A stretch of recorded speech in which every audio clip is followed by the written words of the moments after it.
बिस्मिल्लाहिर्रहमानिर्रहीम, अस्सलाम वालेकुम। फाइनली वो स्टेज आ चुका है कि जहां पर हम एक बहुत बड़ी लड़ाई देखने वाले हैं। बरतानिया और अमेरिका ने मिडिल ईस्ट में अपनी एम्बेसीज को आगाह कर दिया है कि वो यमन पर बहुत बड़ा स्ट्राइक करने जा रहे हैं और इस स्ट्राइक के नतीजे में बहुत बड़ी जंग छिड़ने वाली है। और उन्होंने साथ ये भी कहा कि अगर इस स्ट्राइक के नतीजे में जंग छिड़ती है तो ये भी सूरत हाल पैदा हो सकती है कि वो अपने शहरियों को मिडिल ईस्ट से निकलने का ऑर्डर जारी कर सकते हैं। लिहाजा तमाम तैयारियां मुकम्मल है। ये जरा मनाजिर देखिए, ये बरतानिया ने जारी किए हैं और बरतानिया ने बताया है कि ये हम पर हमला किया था, यानी ये वो हमला था जो असल में अमेरिका पर किया था। यमन की यानी हूसियों की जानिब से हमला किया था और इसको अमेरिका का डिफेंस सिस्टम रोक नहीं पाया। और बरतानिया ने ये तस्वीर जारी करके कहा कि देखिए हमने तबाह किया, उनके ड्रोन जो बिल्कुल हमारे करीब आकर लगे। और इस सारे मामले पर उन्होंने कहा कि हमने आखिरी मौके के ऊपर इनको तबाह किया, ना करते तो सूरत हाल बड़ी अलग होती। और अमेरिका इतना परेशान है, आप अंदाजा कीजिए कि कहाँ 2016 में उस वक्त हूसियों ने 3 मिसाइल मारे अमेरिका पर, अमेरिका के डिस्ट्रॉयर पर, और वो 3 मिसाइल मारे अमेरिका ने, बदले में उसकी 3, अंदाजा कीजिए 3 रेडार साइट्स को उड़ा दिया, तबाह कर दिया।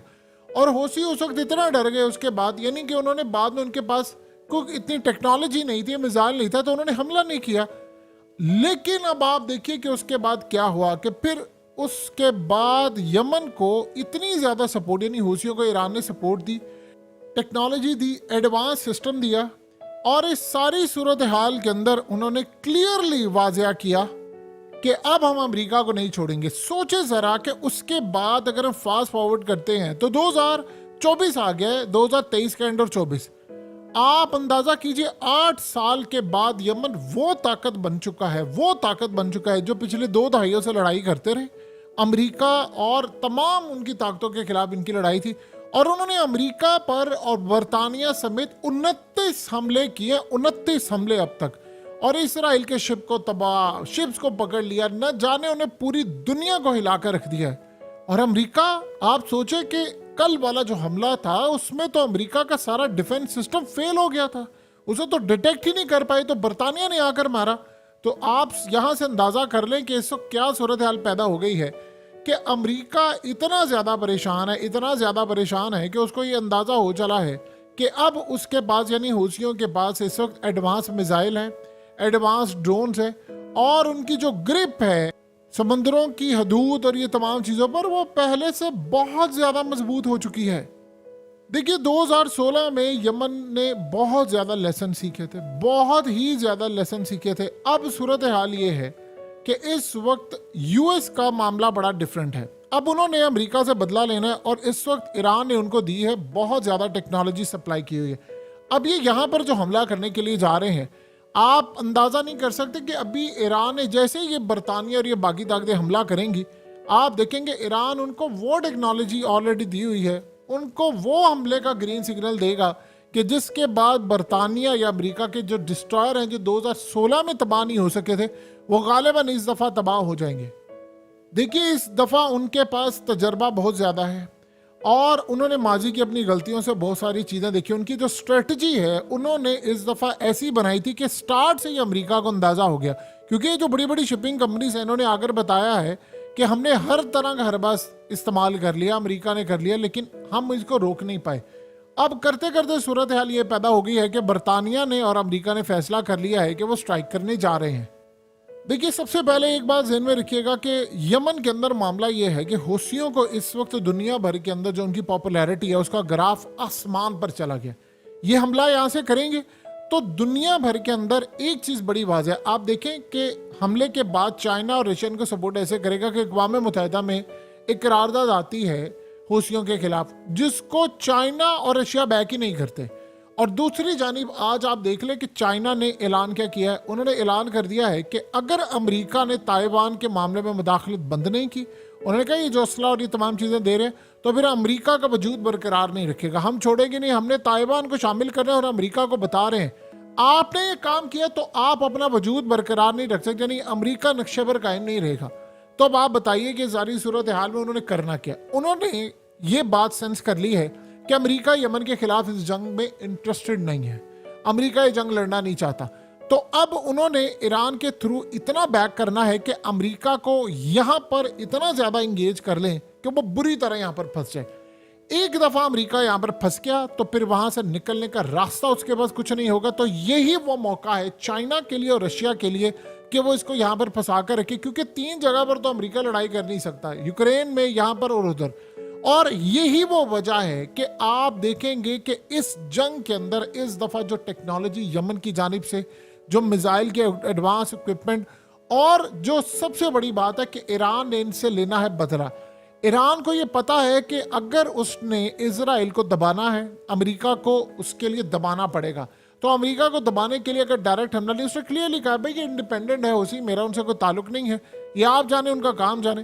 तो अब इस सूरत हाल में पूरी कोशिश करेगा ईरान कि किसी तरह अमेरिका को मैं यहाँ पर एक दफ़ा तबाह कर दूँ, उसको अंदाज़ा हो जाए कि मेरी ताकत क्या है, मेरी टेक्नोलॉजी क्या है, मेरी पावर क्या है। यही काम है, जो चीज़ें एडवांस मिसाइल और ये तमाम चीज़ें ईरान खुद इस्तेमाल करता है वो असल में उसने इस दफ़ा यमन को दी है। दूसरे लफ्ज़ों में समझ लें, इनडायरेक्टली चाइना की टेक्नोलॉजी यमन इस्तेमाल करेगा और चाइना की पूरी कोशिश होगी कि हम यहाँ पर इनको दबोच लें। अब यमन हमला पूरी तरह करने के लिए तैयार है, वो तो ऑलरेडी कहते। इन्होंने काम ये किया है कि जब ये सूरत हाल देखेंगे कि हालात ख़राब हो गए हैं तो ये अपने शहरियों को, अपने लोगों को कहेंगे कि आप मिडिल ईस्ट से निकल जाएं, और उसके बाद निकलने के लिए वो कहेंगे। लेकिन सवाल यहाँ पर अब सबसे बड़ा ये पैदा होगा कि इस जंग के बाद इनके पास क्या पॉलिसी होगी, इसके बाद क्या मामला आगे जाएगा। इनके पास कोई पोजीशन नहीं है, इनको ये भी नहीं पता अभी तक कि यमन के पास मजीद क्या क्या चीज़ें हैं जो उन्होंने लॉन्च करें। देखिए अभी तक तो यमन के लोग आते हैं, वो वन साइडेड ऑपरेशन करते हैं, ड्रोन बॉट्स आ गए, मिसाइल आ गए, उनके ड्रोन आ गए, ये चीज़ें वो मारे हैं। लेकिन जब आप एक दफ़ा मैदान में कूद पड़ेंगे, पिछले 20 साल में तकरीबन यमन हालत जंग में है और किसी न किसी तर्ज पर वो जंग लड़ा है, लेकिन जो उसकी ताकत 2017 के बाद इंप्रूव हुई है उसका आप अंदाज़ा भी नहीं लगा सकते कि 2017 से आप शुरू हो जाए और 2024 अब वो इतनी पावर बन चुके हैं कि उन्होंने जब इसराइल के लिए इकदाम किए हैं तो एक तो उनके अंदर पूरी कौम ने उनको बैक किया है, पूरी कौम ने। और उम्मत मुस्लिमा के अंदर जो सबसे बड़ी बात ये हुई है कि वर्ल्ड वाइड उनको जो रिकग्निशन मिली है, जो सपोर्ट मिली है, वो पूरी उम्मत मुस्लिमा के अंदर 57 इस्लामिक मुल्क उनको देख रहे हैं और लोग कह रहे हैं कि यार कोई तो खड़ा हुआ है अमेरिका के खिलाफ, कोई तो खड़ा हुआ है इसराइल के खिलाफ। तो एक लेवल पर आप देखिए कि सपोर्ट है। जब रशिया ने और चाइना ने ये सेंस कर लिया कि अच्छा अब ये मामला हो गया। देखिए 2016 के अंदर अमेरिका यहाँ पर आया था, वो बड़ी ताकत थी, यमन ताकत नहीं थी, ये अफगानिस्तान में मौजूद थे, ये खित्ते के अंदर दंदनाते फिर रहे थे, इनकी ताकत थी, जंग छिड़ी हुई थी, इनको अड्डे मिले हुए थे, हर तरह की सपोर्ट थी। 2024 में ना तो मिडिल ईस्ट इनको सपोर्ट मिल रही है, ना वो अफगानिस्तान में मौजूद है, मोराल उसका गिर चुका हुआ है, पावर उसकी वो नहीं है, चाइना मजबूत हो चुका है, यूक्रेन की जंग थी नहीं। अब ये करते करते ये सारे जितने फैक्टर्स हैं वो शामिल है। अब इन्होंने जब जंग छेड़नी है तो उन्होंने इन पर हमला करना है, लेकिन यहां पर अगर इन्होंने कोई मिलिट्री बेसिस इस्तेमाल किए तो फिर देखने वाली सूरत हाल होगी कि क्या मामला है। लेकिन सबसे बड़ी बात यह है कि अगर कल वाला मामला सबसे ज्यादा खतरनाक है कि अमेरिका की टेक्नोलॉजी अगर इनको डिटेक्ट नहीं कर सकी तो बरतानिया आगे आया है, तो इसका मतलब है कि कहीं ना कहीं अमेरिका के जो डिस्ट्रॉयर हैं या वॉरशिप हैं वो यमन के निशाने पर है। अब आपको ये बात भी समझ आ गई होगी कि अमेरिका क्यों कह रहा था बाकी ताकतों को कि आप आओ, यानी उसके पास। अब देखिए होता क्या है कि समटाइम आप टेक्नोलॉजी का इस्तेमाल करते हैं, आपने जो चीज़ें डिज़ाइन की होती हैं वो अमेरिका को सामने रख कर की होती है। यमन ने बहुत सारी चीज़ें खुद डिज़ाइन की, लेकिन इस तरह की टेक्नोलॉजी और इस तरह का रियल टाइम इंटेलिजेंस ये सारा कुछ वो तो ईरान की जानिब से आ रहा है। मुकाबला अगर आप देखेंगे तो सही मायनों में ईरान वर्सेस यूएस होगा, अमेरिका बमुकाबला ईरान होगा। और यमन तो सिर्फ एक मोहरे के तौर पर काम कर रहा है और यूएसी ये काम करे। देखिए जरूरत फिर भी चाहिए आपको इतनी बड़ी लड़ाई लड़ने के लिए, ये कोई आसान काम नहीं होता।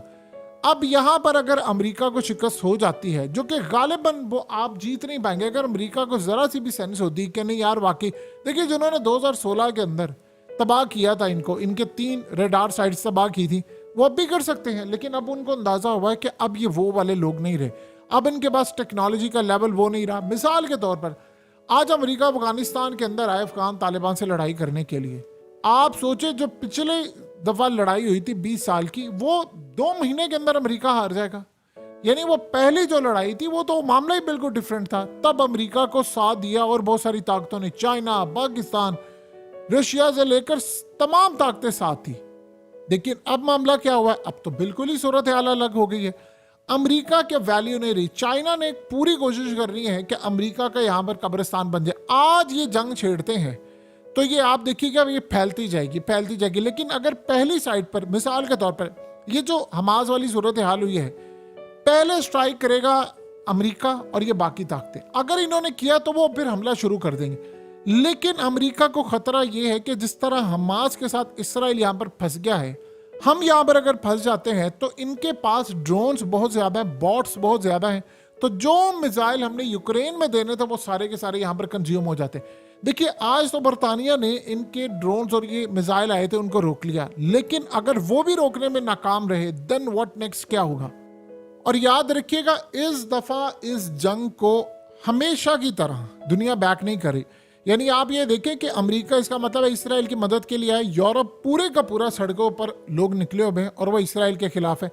अमेरिका के अंदर लोग निकले हुए हैं, वो इसराइल के खिलाफ है। और ये जंग यमन वाली जो है ये बड़ी लंबी चलनी है। ये अमेरिका यहाँ पर नहीं बच सकता। बरतानिया चाहे वो जो मर्जी का ले, उन पर इतना प्रेशर है। आफ्टर ऑल करते करते इसराइल ने इनको जंग में धकेल ही दिया। तो जब अब ये लड़ाई के लिए अगले लेवल पर जाएंगे तो इनके शिप्स को उन्होंने निशाना बनाना ही बनाना है। उनके शिप्स को निशाना बनाएंगे। हो सकता है ईएमपी टेक्नोलॉजी का भी यहाँ पर इस्तेमाल हो जाए, जहां पर इनका पूरे का पूरा कम्युनिकेशन जैम हो जाए। अगर यमन ने इस दफा ये टेक्नोलॉजी का इस्तेमाल कर लिया, जो शायद गालिबन हो सकता है हम अगले नेक्स्ट फेज पर जाकर देखें, वो कर लिया, तो बस फिर आप ये समझ लीजिएगा कि अमेरिका को फिर तबाही से कोई बचा नहीं सकता। क्योंकि आप जितनी मर्जी कोशिश कर ले, आप इस जंग को नहीं जी सकते। तो आने वाले वक्त के अंदर हालात मुकम्मल तौर पर इंडिकेट कर रहे हैं कि चीजें इनके कंट्रोल से बाहर चली गई हैं। और अमेरिका के पास एक लास्ट सूरत हाल ये है कि वो कितनी देर तक यहाँ पर रहता है, ये भी एक अलग बात है। क्योंकि बरतानिया के अंदर भी लोग सड़कों पर निकलने वाले हैं, ऑलरेडी वो निकले हुए हैं। वो कह रहे हैं कि जब आप इसराइल का साथ ना दें तो जितनी मर्जी आप कोशिश कर लें, आप इसराइल का साथ ज्यादा देर तक दे नहीं सकते। यमन अकेले ने अगर इस दफा ये जंग जीत ली, देखिए अफगानिस्तान के अंदर अफगान तालिबान ने जंग जीती थी। स्टार्ट के अंदर उन्होंने लड़ाई शुरू की थी, लेकिन आहिस्ता आहिस्ता उनको बैक करना शुरू कर दिया था बहुत सारी ताकतों ने। और उन्होंने कुछ असला दिया, कुछ फलाना दिया, और करते करते उन्होंने अमेरिका को यहां से निकाल दिया। यहां पर अमेरिका 20 साल नहीं टिक सकता, ये कोई किसी गलत फहमी में ना रहे। दुनिया पूछ रही है अमेरिका से कि भाई आप जो ये काम करें तो आप जाकर इसराइल को रोक ले, वो उनसे रोका नहीं जा रहा। अब अमेरिका ने प्लान ये किया हुआ है कि उनका जो एक मिसाइल है वो 1 अरब रुपए के करीब होगा, जो उन्होंने यहाँ पर इस्तेमाल करना है। तो उनकी पूरी कोशिश है कि हम कम से कम मिसाइल यहाँ पर लगाएं या इसको इस्तेमाल करें। अब अगर यहाँ पर ये इंगेज हो गया तो आपको नजर आएगा कि यूक्रेन वाली जो साइट है वहां पर रशिया ऑपरेशन मुकम्मल तौर पर तेज कर देगा। और रशिया ये चाहेगा किसी भी तरह कि अगर जब अमेरिका की यहाँ पे लड़ाई होती है तो वो यमन को इतना बैक करें कि वो तेजी से हमले करे, यानी अमेरिका के किसी डिस्ट्रॉयर को वो नुकसान पहुंचा दे। जब अमेरिका की जो शिप्स हैं वो तबाह हो जाएंगे, उनको नुकसान पहुंच जाएगा, तो देन व्हाट नेक्स्ट, अगली सूरत हाल क्या होगी। अगली सूरत हाल ये होगी कि अमेरिका फिर ज्यादा फोर्स के साथ यहाँ पर हमला करेगा। उसका यूक्रेन वाला जो मामला है वो ठंडा बढ़ के यहाँ पर आ जाएगा। और चाइना की कोशिश होगी कि अगर यहाँ पर ही अमेरिका को हम ठंडा कर देते हैं तो अमेरिका फिर ताइवान वाली साइड पर नहीं आएगा। तो ये खाली अब आप यमन वाली जंग ना इसको समझे, ये बरतानिया को बड़ा जोश चढ़ा हुआ है। देखिए उन्होंने कल हमला नाकाम बनाया, इसमें कोई दो राय नहीं है, लेकिन हमला नाकाम होना ये होता रहता है। यानी जाहिर सी बात है आपका डिफेंस सिस्टम लगा। क्या इसराइल ने बहुत सारे जो रॉकेट मारे थे हमास ने वो तबाह नहीं किए? क्या उसके बाद उनका आयरन डोम तबाह नहीं कर दिया हिजबुल्लाह ने? क्या उसके बाद उन्होंने जो एयरफोर्स की सबसे अहम तरीन मिलिट्री बेस थी उसको नहीं उड़ा दिया?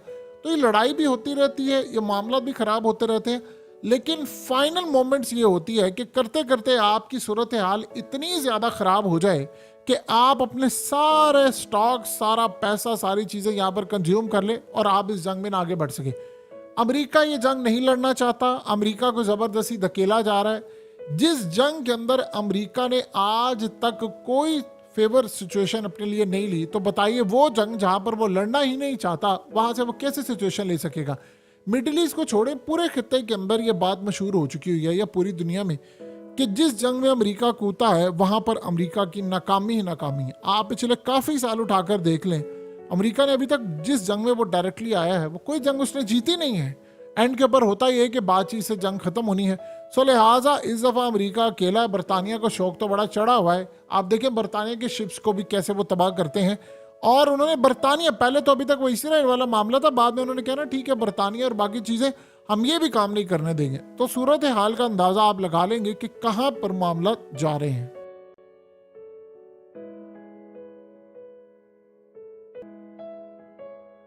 हकीकत टीवी को सब्सक्राइब करना मत भूलें, वीडियो को लाइक करें, शेयर करें और कमेंट सेक्शन में अपनी राय का इजहार ज़रूर करें।